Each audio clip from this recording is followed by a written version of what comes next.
So it's been a solid 11 months since I've made any Kingkiller Chronicle related videos, and with no release date for the third book, I decided to take a break from even thinking about it. And I ended up rereading both books again. I got a problem.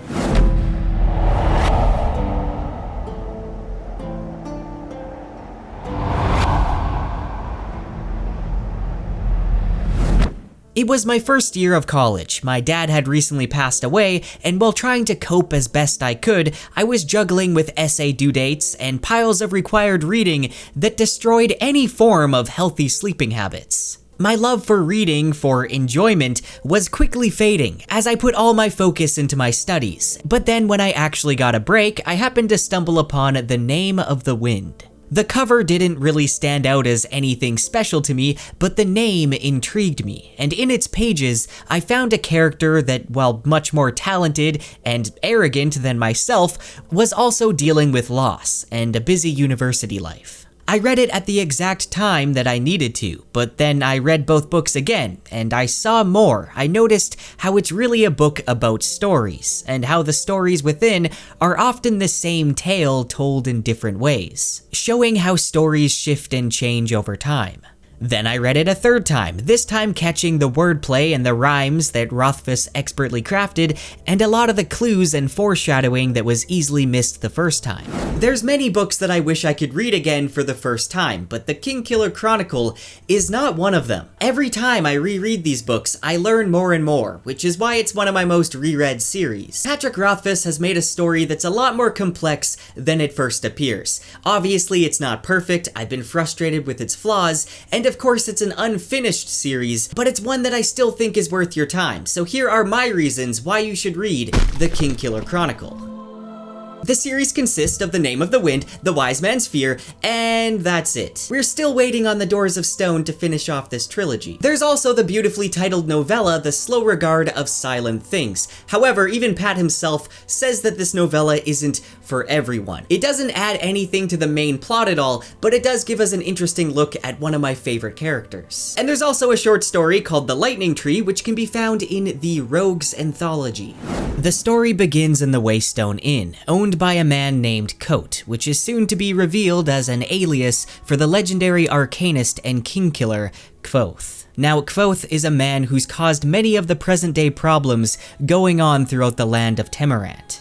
Not only has he killed a king, but he also seems to be responsible for the mysterious fae creatures that are appearing around the world. And being a wanted man, he's chosen to take on the quiet life of an innkeeper to keep his identity a secret, and each book takes place over the course of one day, as Kvothe recounts his story to the chronicler, who's discovered his true identity.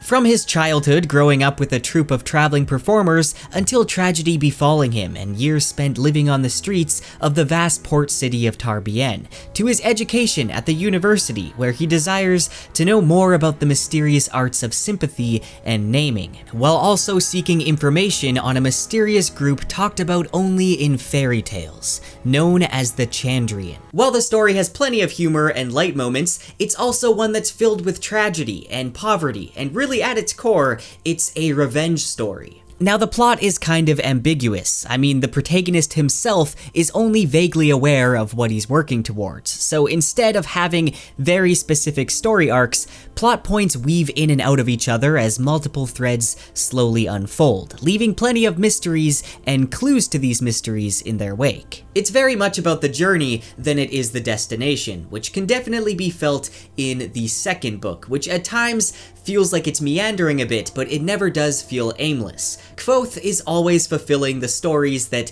we've heard about him in ways that subvert our expectations. A lot of those big heroic stories about him just end up being the result of him being a dumbass and messing things up. And I really love how Rothfuss puts a fresh spin on a lot of common fantasy tropes. I couldn't recommend the Kingkiller Chronicle without mentioning the lyrical prose that makes me love it. There's a reason why each book has won several awards. Rothfuss puts a lot of thought into the rhythm of words and phrases, which I'm sure is a result of the fact that he spends years revising his writing. But when Ursula K. Le Guin praises a writer for his use of language, then you should probably pay attention. The story is pretty standard on the surface, but where the books really shine are in the level of polish that's put into each paragraph. It feels like he's carefully crafted each sentence to really matter. There is the odd, cringeworthy line here and there, but overall, the writing is extremely beautiful, and it often hides hidden meanings. One example of this is how at one point he's told that there are 7 words to make a woman love you. And when he happens to speak with his love interest, if you pay close attention, you'll notice that a lot of his sentences are made up of 7 words. And there's a ton of small details like this. It's not a story that's meant to be skimmed over. If you do, you're gonna be missing a lot. What Rothfuss does brilliantly, in my opinion, is foreshadowing. The books are littered with songs and riddles, stories within stories, and hints at where this story may or may not be headed. The world building is another strong point. It focuses a lot more on being detailed and realistic than it does on having fantasy elements. For instance, Rothfuss has mentioned how he's put a ridiculous amount of thought into the 6 different currency systems and how they work. The world of Temerant has a deep history to it, and it's the kind of history that isn't just there to motivate the story, but to exist on its own. And often we learn of this history in the form of stories told throughout the books. No story can move 1,000 miles by word of mouth and keep its shape. Metamorphosis is a Latin narrative poem written by the Roman poet Ovid in 8 AD. It's comprised of over 250 myths and chronicles the history of the world from its creation up into the deification of Julius Caesar. The stories in the first part of the poem begin to change as they're retold by various people as it progresses. Why do I mention this? Well, the same idea is happening within the stories being told in the Kingkiller Chronicle, and it's one aspect that makes rereads that much more rewarding. Many of the true secrets of the world are hidden within these stories, and whether it's the story of Mir Tyrinnial, Taborlin the Great, or Jack stealing the moon, every one of them just adds so much more to making this world feel alive. While stories play an enormous role in the Kingkiller Chronicle, so does music, and often both of these are intertwined. The songs are often of the playful folk variety. They dance off the page with the energy you'd expect to hear in a busy tavern on a cold winter night, with many voices joining in to sing along. Many of these also hide riddles or little bits of lore. When Kvothe plays his lute, Rothfuss somehow manages to capture the beauty of the music without the reader ever hearing it. And it's the way that Kvothe talks about music that made me realize how much I love these books. Now there is multiple magic systems, most of which feel very grounded in realistic or scientific principles that make it all feel very believable and also logical. But I wouldn't go into this book expecting a lot of high action and like airbending stuff going on, because the action is fairly light and the magic is used in moderation. It's often used to come up with new inventions and just for convenience's sake, and it's frowned upon to be used for violence. Now the act of naming, of discovering the true name of something and having power over it, is actually very mysterious and not really touched on for quite a while, so I don't really want to give anything away when it comes to that. But there is another system called sympathy. Sympathy is a system of energy manipulation that requires a lot of skill and concentration. The user actually has to split their mind up into fragments. Sympathy requires the user to create a link between 2 similar objects, so whatever is done to one object will be done to the other. For example, if a link is created between 2 coins, you can move both coins by exerting force on only one of them. However, moving one of the coins, it will weigh as much as moving 2 coins. There's many characters that I love in this series, whether it's Sim and Will because they're the best friends everyone wants, or the eccentric Master Eladin, or the very mysterious and graceful Ari. However, in order to enjoy these books, you're going to have to like Kvothe. At least in some regard. After all, it is his story, and he's telling the story of his life in first person. Yes, at first glance, he's the classic protagonist with red hair, color-changing eyes, and he's a prodigy when it comes to several skills, in large part due to his upbringing. However, his brilliance is deflated by his many mistakes. His pride and his anger often lead him to make stupid decisions that end up causing pretty much all of his problems. A lot of the stories about him are exaggerated, as he's constantly working to build upon his reputation, and he even admits to lying to tell a story the right way, which puts into question whether he's a completely reliable narrator. His flaws are often just as strong as his strengths, which is why I don't really consider him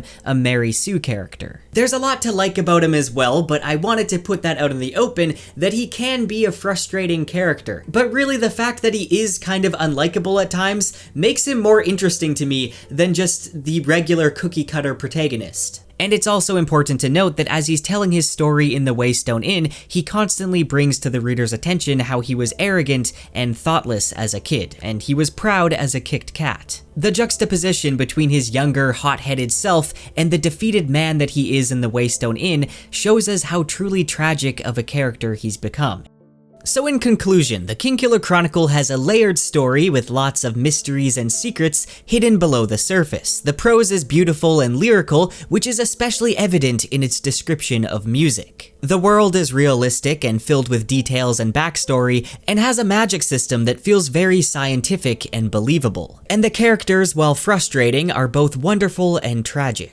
So are you the type of reader that likes to reread things? Do you like looking for clues and coming up with theories? Can you enjoy a story without an ending? A lot of people can't tolerate it. I kinda thought I was one of those people. But for others, they can appreciate the adventure and the act of storytelling even without the ending. If you're one of these, then I'd recommend reading the series right away. You can go to the subreddit to look for some theories, you can discuss it over on my Discord server or on the Crockery server, but if you'd rather just read it once, then obviously I'd recommend waiting until you have the full story. However, like I said, I feel like this is a story that's much better the second time around. Now I guarantee there's gonna be some comments like, reasons not to read, the third book is never coming out. I get a lot of comments like that on my Kingkiller videos. I can't imagine what it's like for Pat. Honestly, I don't really care that it's been taking him a long time. There was a period where I was a little impatient, but I feel like I've come to realize that I'd rather just see him deliver the book when he feels like it's ready. There's a lot of other stories to read in the meantime. He's even stated back in December that if he didn't care about book 3, then we would have it already. Not to mention that he said while book 3 will finish off the story,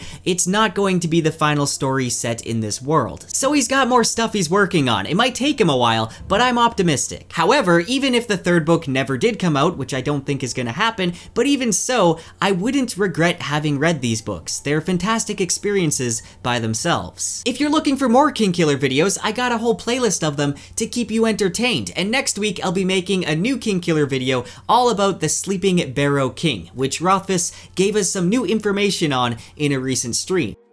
I also would like to say a huge thank you to everyone who helped donate to my mom's fundraiser over the past year. That has helped her out so much. She's improved a lot from your guys' help. She's no longer bedridden. She still needs treatment and she's still healing, but she recently put up an update on the GoFundMe page, which I'll link down below. Any donation helps out so much with getting her health back to normal. I'd like to give a special shout out to my most recent high tier patrons. That includes Jennifer Wood and Marcella Gagliardi. I'm probably pronouncing that wrong. And really just a big thank you to all my patrons, because with your help, I've been able to dedicate more time to uploading videos more consistently this year, and I can't wait to show you all the videos I got planned.